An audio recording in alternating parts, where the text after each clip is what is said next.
se inscreva no canal, curta e compartilhe. Temos vídeos novos todos os dias, 2 vezes por dia. A lenda da casa da Rua Direita. Na cidade de São Paulo, havia uma antiga casa na Rua Direita que ninguém ousava se aproximar. Seus tijolos antigos pareciam sempre úmidos, mesmo nos dias quentes, e as janelas estavam tão escuras que lembravam órbitas vazias observando quem passava. À noite, moradores juravam ouvir passos lentos subindo a escada interna, apesar de o local estar abandonado há décadas.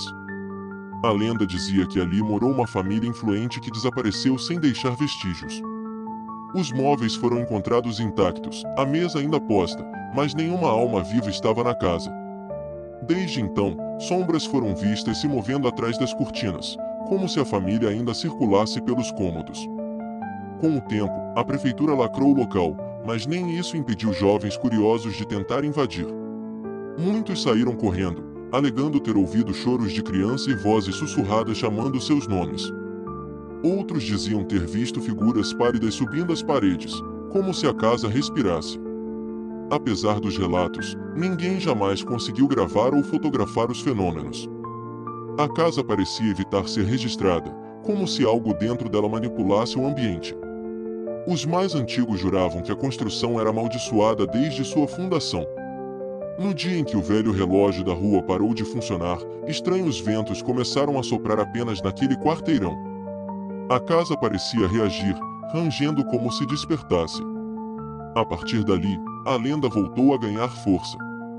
E foi exatamente nesse período que 2 jovens resolveram entrar na casa, buscando respostas para o que sempre foi considerado um mistério urbano da capital paulista.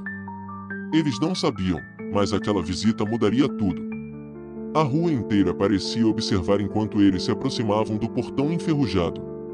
O silêncio era tão denso que chegava a doer nos ouvidos.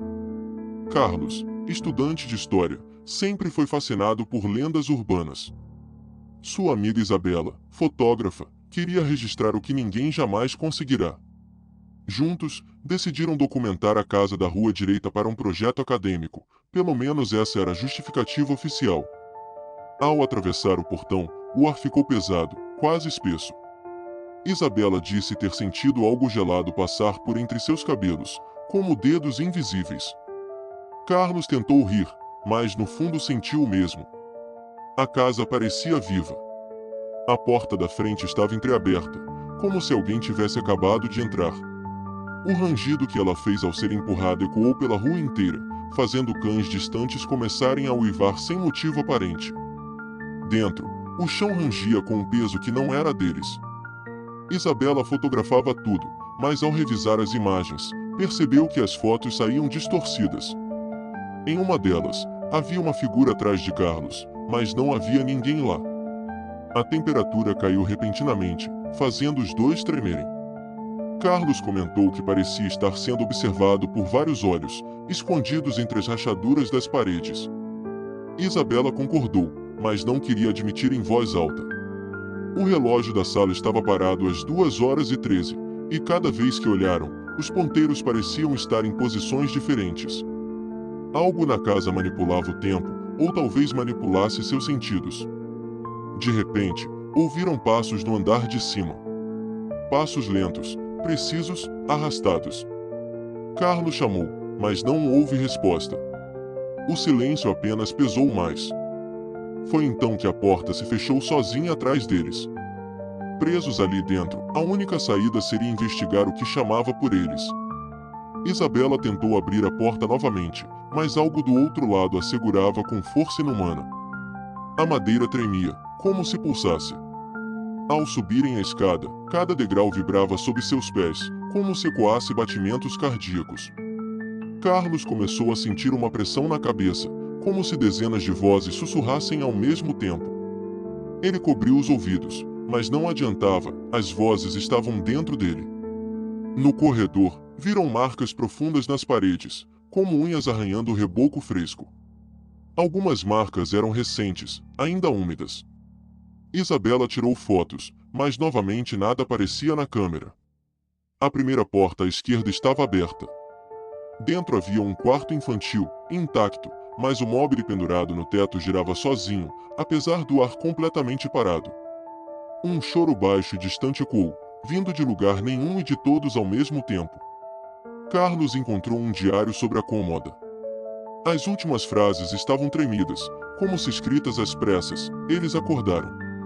A casa agora respira. Não podemos sair. Isabela sentiu algo puxar sua camisa.